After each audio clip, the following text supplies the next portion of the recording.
Welcome to the Deep Dive. Great to be here. Today we've got this stack of articles, research, all sorts of notes, and we're really going to plunge into one of the most, well, talked about events in UFO history. That's right, the alleged abduction of Travis Walton. Exactly. It all happened November 5th, 1975, deep in the Apache-Sitgreaves National Forest in Arizona, really remote place. Right. And our mission, really, for this deep dive is to pull out the key nuggets of knowledge, the insights from all this material, so you, our listener, can get a clear picture. Understand what happened, the context, the fallout. And yeah, why it's still so controversial even now. And the timing. It couldn't have been more interesting. The sources really place this squarely in the 1970s. Which was a big decade for this stuff. Huge. I mean, there was already this buzz around UFOs, things like the Pascagoula abduction in '73 had happened. Okay. And there was also this undercurrent of public skepticism about government transparency, Right. So when the Walton story breaks, it lands right in the middle of all that, a really charged atmosphere. Yeah, okay, so let's set the scene then. Based on what the sources describe, what actually happened out there that night? Well, the material paints this picture of a logging crew. They're just finishing up their workday. Out in the woods. Yeah, this remote forest. Huh. And as they're driving home in their truck, they see this brilliant light Yeah. coming from a clearing just off the road. And Travis Walton, he was one of the crew. He was particularly drawn to it. Exactly. The sources really highlight that. He felt this, strong pull. He gets out of the truck. He wanted to see it up close. Yeah, investigate this strange light. And that decision led directly to his disappearance. Precisely. He goes towards the light, and then suddenly, according to the rest of the crew, he's hit by some kind of beam, some energy. And just gone. And vanishes, just like that. And that immediate disappearance, that's what sparks one of the most debated cases we see in all this material. And the location itself, that remote, dense forest. Yeah. That just adds another layer. Made any kind of search or investigation incredibly tough right from the start. So the crew members, his coworkers, they suddenly become the key witnesses, the center of this whole thing. Absolutely pivotal. How did they react? I mean, right there in that moment and immediately after. The sources describe it as just a mix. Total shock, obviously. Disbelief at what they thought they'd just seen. Yeah. And just intense worry about Travis. So what did they do? Faced with something so unbelievable, they did what you'd probably expect. They drove like mad to get help and reported it to the authorities. Okay, and how did the authorities take this story? A guy vanishes after being hit by a beam from a light in the woods. Yeah, with pretty heavy skepticism, let's put it that way. The material shows the authorities largely dismissed it. Figured it was a hoax?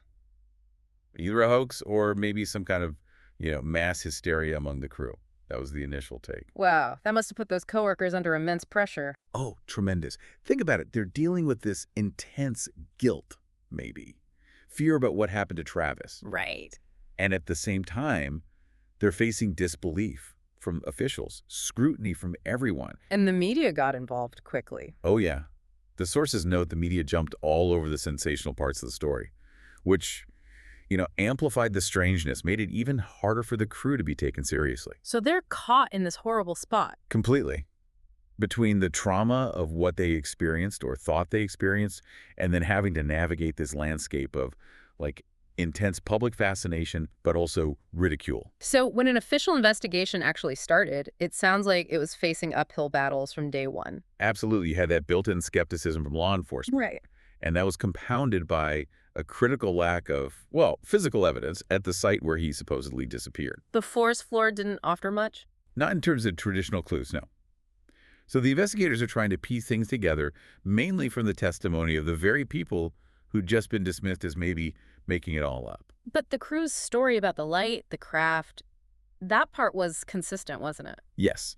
The sources do indicate the descriptions of seeing this bright light, what they perceived as a hovering craft, that remained a pretty peculiar, consistent detail in their accounts. And like you said, the emotional toll on them, the scrutiny they were under, those were huge factors coloring how their stories were heard and recorded. Now, one of the most, fascinating and definitely controversial parts of this whole investigation was bringing in hypnosis. It really was. Travis Walton reappeared 5 days later, right? Right, after being missing for 5 days. And he was subjected to hypnosis sessions. The idea was, okay, maybe we can recover memories from that missing time, things that might have been repressed because of trauma. And under hypnosis, he described quite a lot. Oh, yeah. Incredibly vivid, quite disturbing experiences. Uh-huh. He recounted being aboard some kind of craft. But the sources also really flag that hypnosis itself is, well, a tricky tool in these situations. They really do. And this is crucial, I think. The insight from the sources on hypnosis is it's not quite the truth serum, some people imagine. It's more like a double-edged sword. How so? Well, on the one hand, it can produce these incredibly detailed, vivid narratives like Walton's. Right. But on the other hand, the material shows there's a really high risk of unintentionally shaping those memories or even creating them. You mean false memories? Exactly. That process, it's often called confabulation. And it makes hypnosis, fundamentally unreliable if you're trying to verify facts in an abduction claim. But it's still used. It was. And despite that controversy, in Walton's case, it definitely opened up new discussions about how trauma, how extraordinary experiences might affect memory recall. And the media ran with the hypnosis accounts. Absolutely. Especially later portrayals, like the movie Fire in the Sky. That tended to present the hypnotic recall as pretty much straight fact for a huge audience, which really complicated the public understanding of it all. Okay, so when you take Walton's account, especially the details that came out under hypnosis, and compare it to other abduction claims, particularly from that same era, do patterns start showing up in the sources? They absolutely do. The 1970s, as we said, are described in the material as a really significant decade for these abduction narratives taking off. Right. And what's fascinating is how researchers, looking across multiple cases, started to spot common themes, threads running through these otherwise diverse experiences. Like what kind of themes? Things like sudden, really unexpected encounters with what people perceived as non-human beings. Okay. Intense feelings of fear, confusion, often a sense of being paralyzed or unable to move, and just a noticeable spike in the number of people reporting these kinds of experiences during that specific time period. And hypnosis. That seems to pop up again and again in these other cases, too, not just Walton's. Exactly. The sources show many alleged abductees went through hypnosis, again, trying to retrieve memories. Right. And this widespread use, as the material points out, kept raising those same serious questions about reliability, about the potential for suggestion, influencing what people remembered or reported. So Walton's case was kind of central to that whole debate about hypnosis. Pivotal, yeah. Yeah. Because his account under hypnosis was so detailed and became so widely known, it became this major example, this focal point for the whole argument about whether the method could be trusted. So you've got the media reporting these wild stories. You've got hypnosis being used to fill in memory gaps. How did all that together shape the way people, society in general, looked at these claims? Well, the sources indicate that media representation played a huge role, often leaning really heavily into the sensational aspects, Yeah, shock value. Right, in news reports and definitely in later dramatizations.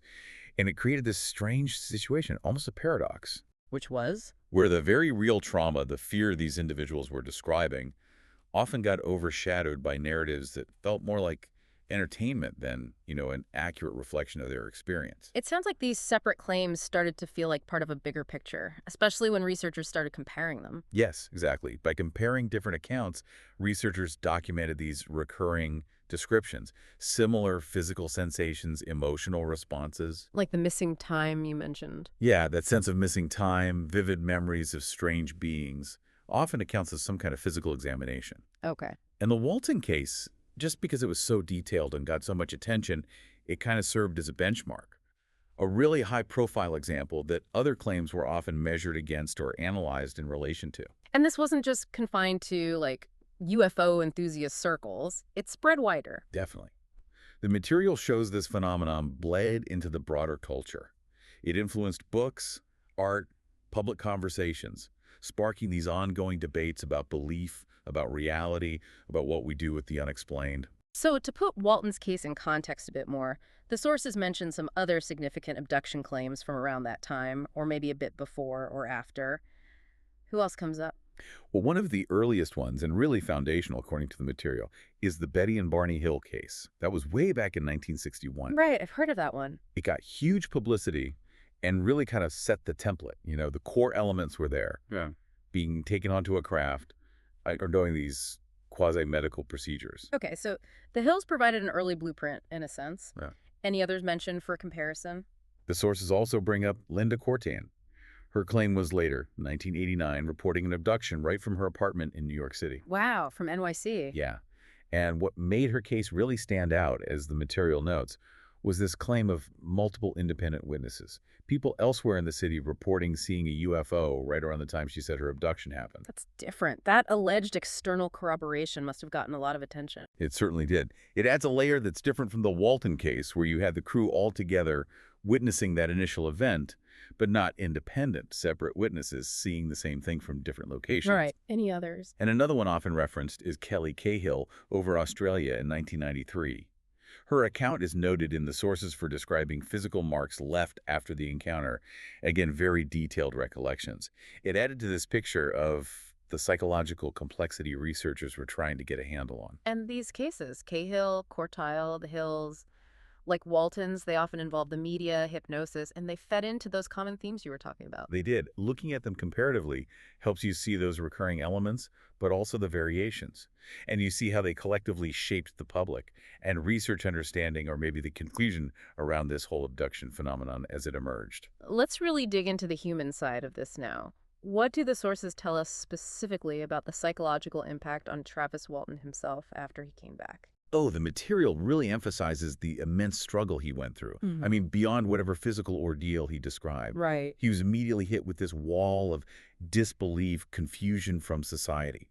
Amplified, of course, by that initial skepticism from the authorities. That must have been incredibly isolating. Profoundly isolating, yeah. And created this huge pressure, either to recant his story or somehow make sense of this totally unbelievable experience in a world that, for the most part, just wasn't buying it. That kind of pressure, that kind of experience, it must take a serious long-term toll. What effects are documented? The sources describe symptoms that really line up with severe trauma. Things like ongoing anxiety, a deep mistrust of people, recurring nightmares, vivid flashbacks. Like PTSD symptoms. Very much like PTSD symptoms. He faced huge challenges just trying to get back to any kind of normal life. Hmm. And the stigma attached to saying, I was abducted by aliens, that undoubtedly made all those mental health issues even worse. And hypnosis, we keep coming back to it. For all its issues, did it play a role in how he personally processed this? It seems like it did, yes. For Travis, the sources suggest those sessions provided a kind of framework, a way to articulate, maybe structure, the details of that missing time. It allowed him to access memories, perhaps, that were buried or just jumbled by the trauma. But always with that caveat we discussed. Always with the caveat that the process itself carries risks, raises those ethical questions. Was it uncovering memory, or was it unintentionally shaping the narrative? That question hangs over it. Have broader psychological studies, the ones referenced in the sources that looked at alleged abductees generally, have they shed light on common experiences? Yes, the research discussed in the material does point to some recurring psychological patterns among people who report these kinds of experiences. Themes like significant cognitive dissonance, that internal struggle when your beliefs or memories clash so strongly with everyday reality. Feelings of isolation, definitely the impact of social stigma, and sometimes really profound changes in their whole worldview. The sources suggest these findings really point towards needing more exploration and, maybe more importantly, a more compassionate approach when listening to these accounts. How do people like Travis, facing this kind of overwhelming, often dismissed experience, how do they typically cope? What helps? Well, the coping mechanisms vary, of course, but the sources really underline how critical support systems are. Family, friends. Yeah, family and friends can be vital.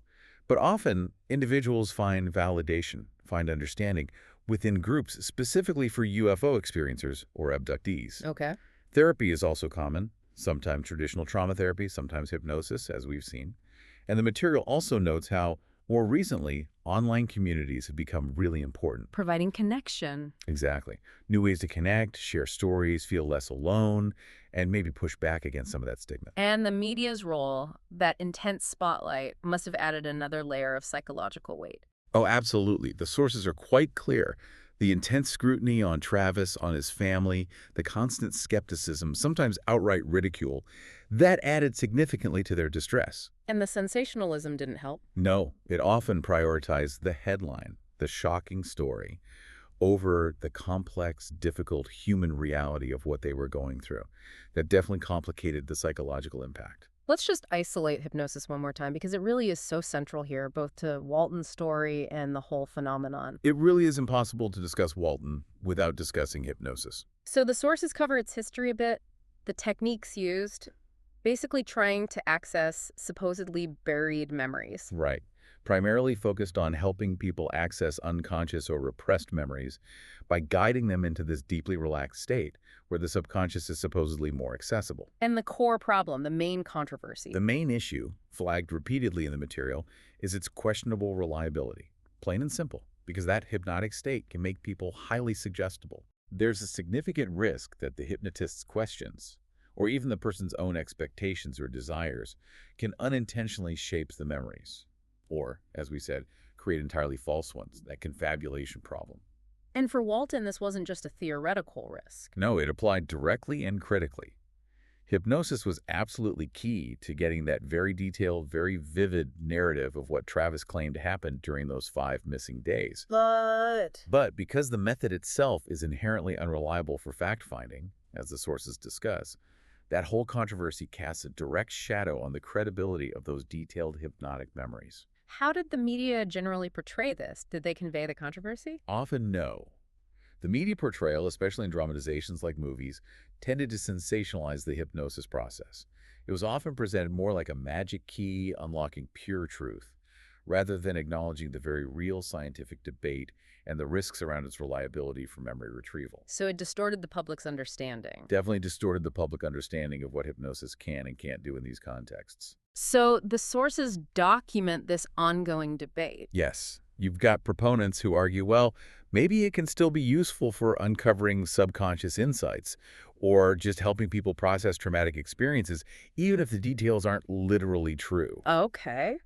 But on the other side, especially when you're talking about investigations trying to establish factual truth, there's this strong call for extreme caution precisely because of those documented risks of suggestion and fabrication messing with the narrative. The media's influence, though, it went way beyond just the hypnosis part. It really shaped the whole public story of Travis Walton, didn't it? Fundamentally, from the get-go, the initial media reports, they just seized on the bizarre, the shocking aspects of the story. Prioritizing the splashy headline. Exactly. Often prioritizing sensationalism over maybe more careful, in-depth reporting right from the start. And was this typical for UFO stories back in the 70s? The sources suggest it was, yeah. Pretty common pattern across many of the high-profile cases from that era. Sensationalism tended to win out over factual reporting. And that simplified things. It really did. It often reduced these complex, maybe confusing events down to dramatic sound bites and frequently just glossed over the serious psychological and emotional impact on the people involved. Raises ethical questions for journalism. It really does. The material implicitly brings up questions about the ethical responsibilities journalists have when covering claims that are so sensitive, so unusual, and potentially traumatic. And for Travis and his family, this media storm was just relentless. Oh, it led to intense scrutiny, constant pressure, confusion, and that really painful mix of public skepticism alongside outright ridicule. And the truth gets lost. The sources highlight how the actual difficult human experience often seemed completely buried under the avalanche of sensational headlines and dramatic portrayals. Let's talk about the specific media products mentioned in the sources. There's the book, Travis, The True Story, and then the movie, Fire in the Sky. Right.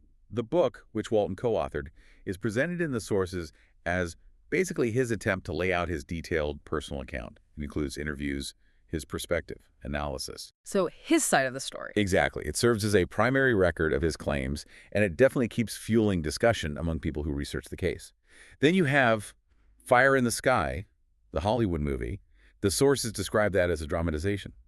Big difference. It reached a huge audience, though. Massive audience. Made the story incredibly well known. But, and this is key, the sources emphasize it took major creative liberties for dramatic effect, So blurring fact and fiction. Massively blurring the lines between Walton's reported experience and what makes a compelling Hollywood story.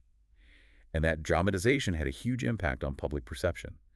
For many people, the movie is the story, replacing the more nuanced, debated reality with something visually powerful but, well, less accurate. So Walton's story, partly because the media amplified it so much, it sort of became a template for how these abduction stories got told and circulated. It really seems like it marked a shift. The way the media increasingly dramatized these experiences, it definitely influenced how society viewed them, that mix of fascination, fear, skepticism we keep talking about. And it reflects cultural attitudes. Yeah, it reflects how our culture was, and maybe still is, grappling with things that seem truly unexplained. And it really underscores the need for responsible journalism when covering these kinds of unusual, sensitive topics. Absolutely. The contrast is clear in the source's discussion.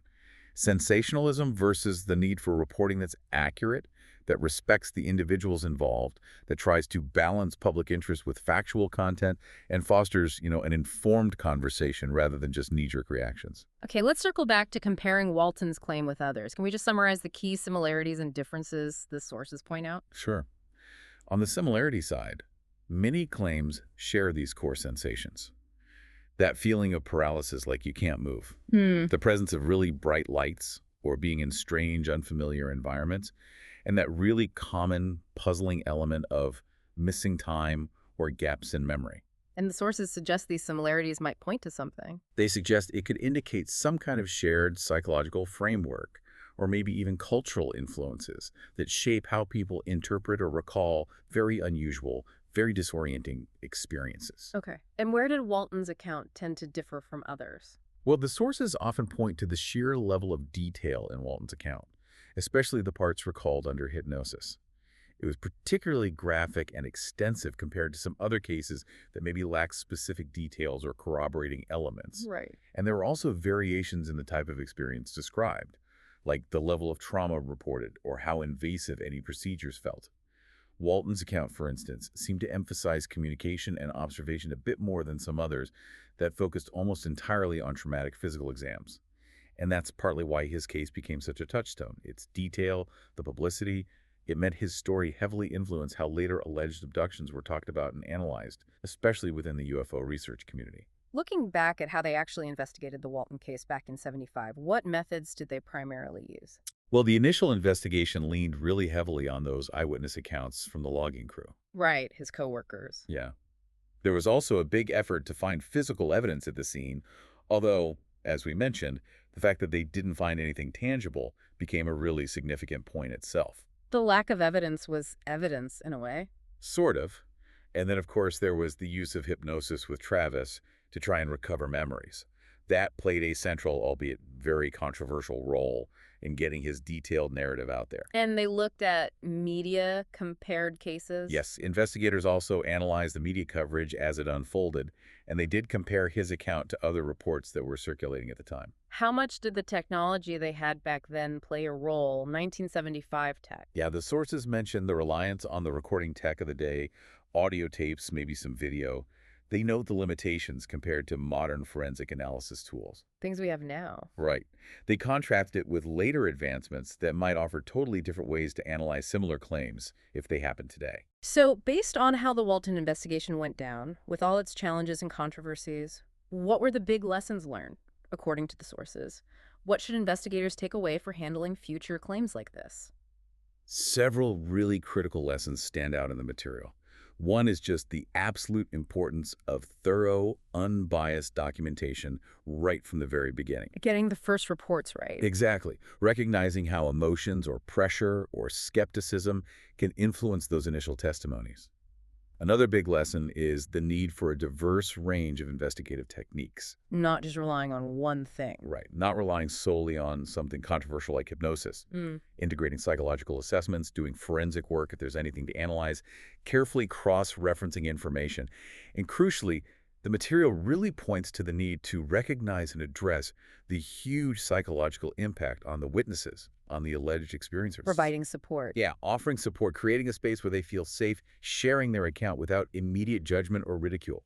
And finally, the case really highlighted the vital need for responsible media coverage and just a better understanding of the powerful cultural impact these stories have on public beliefs and on the individuals themselves. How has public perception, public attitudes towards things like UFOs, alleged abductions, How has that changed since 1975? Because cases like Walton's must have played a part in that shift. Oh, there's been a really significant shift documented in the sources, what might have been almost universally dismissed as just hoaxes or delusions back then, Right. began partly thanks to these high-profile, persistent cases like Walton's, to move into a space of more serious discussion. Still debated, obviously, but taken more seriously by some. And the media's role evolved too, didn't it? Yes, the media started over time to adopt slightly more nuanced approaches occasionally, Huh. sometimes exploring the psychological aspects, the social dimensions, which helped, in a way, to normalize the conversation even among people who remain skeptical. And the psychological research helped too. Absolutely. As researchers documented the genuine mental health struggles, the trauma symptoms faced by people reporting these experiences, it helped chip away at some of that blanket stigma. It encouraged a more empathetic view, at least in some areas. And the cultural influence is undeniable. Without question. The sources note how Walton's story, especially amplified by Fire in the Sky, has inspired just countless works, art, books, movies, TV shows, all exploring those themes of fear, the unknown, our place in the universe. Even if they blur fact and fiction. Right. Even the dramatized versions, while maybe distorting details, kept the story alive, kept it in the public imagination, contributing to the ongoing fascination and the stereotypes.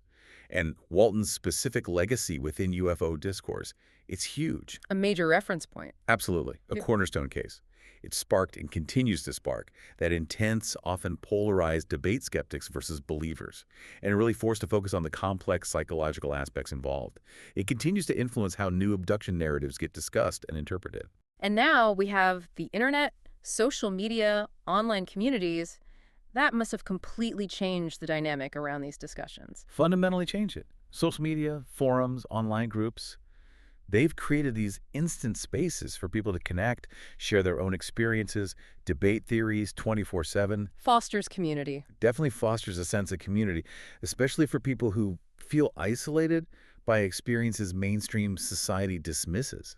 It helps destigmatize the conversation for some. It amplifies media discussions, both the good and the bad, and it facilitates these ongoing, very detailed debates about things like hypnosis reliability in ways just unimaginable back in 1975. So when we look at how this story is discussed today, what are the current trends? How are researchers and the public approaching it now?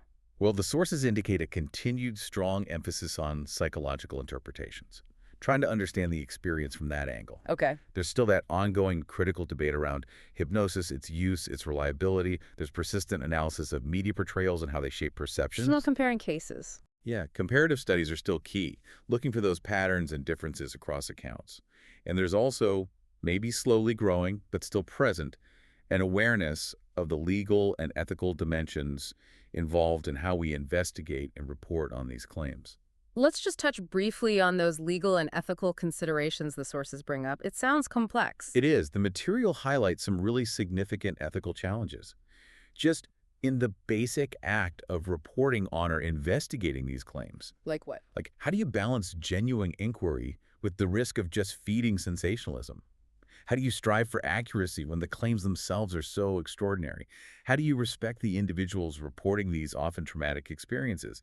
How do you stay mindful of the psychological impact of the investigation process itself? And for investigators, there are ethical questions around methods. Using rigorous techniques, ensuring informed consent, being incredibly careful about leading questions or influencing testimony, especially if you're using something like hypnosis. And the media ethics seem especially relevant given the Walton case history. They're absolutely central. The sources implicitly critique that history of sensationalism, the impact of misrepresentation on Travis Walton and others, and on public understanding. It really raises questions about the media's responsibility for truthful, careful reporting and the effects their narratives have on public discourse. Was there much legal support or framework for people claiming these things back in the 70s? The sources suggest it was pretty minimal. There wasn't really any formal recognition of the potential mental health needs that could arise from claiming such an experience. Right. Trying to address media misrepresentation through legal means was, and still is, very challenging. And that whole debate around hypnosis reliability as actual evidence further complicates any legal standing. The material basically points to a need for better advocacy, better systems to support individuals who come forward with these kinds of extraordinary, often life-disrupting claims. So we've really covered a lot of ground here. From that night in the forest, the disappearance, the return, Through the chaotic aftermath, the investigation, the deep psychological effects, the controversial tools like hypnosis, Yeah. how the media completely shaped the narrative, how it stacks up against other cases, the lessons learned. Right up to its lasting legacy today and all the ethical questions it still raises. It's Yeah. clearly a story with just so many intricate layers. It really is. The Travis Walton case, it's so much more than just one alleged encounter, isn't it? It's this narrative that weaves together individual human experience, the slipperiness of memory sometimes, Yeah. the power of perception, the power of belief, how media evolves and influences us, and these enduring cultural questions we have about the unknown, about what might be out there. Having gone through all this source material, all these different angles, what feels like the most significant takeaway for you personally? Hmm, that's a good question. For me, I think it's how powerfully the case highlights the challenge we face collectively, individually, when we're confronted with experiences that just defy easy explanation. Right. It forces us to look at the limits of our usual investigative tools, the fact that memory isn't a perfect recording device, the power of stories and collective narratives, and just the profound, often difficult impact these kinds of experiences have on the person involved. It's like a microcosm, really, of how we as a society grapple with anything truly extraordinary or unexplained. Okay, so as we wrap up this deep dive, here's maybe something for you, the listener, to mull over. In today's world, where stories, even the most unbelievable ones, can flash across the globe in seconds, and digital communities spring up around shared beliefs or experiences, how do you decide what feels real when you're faced with accounts that fundamentally challenge your understanding of reality? What does the enduring debate, the vivid, controversial legacy of the Travis Walton case ultimately tell us?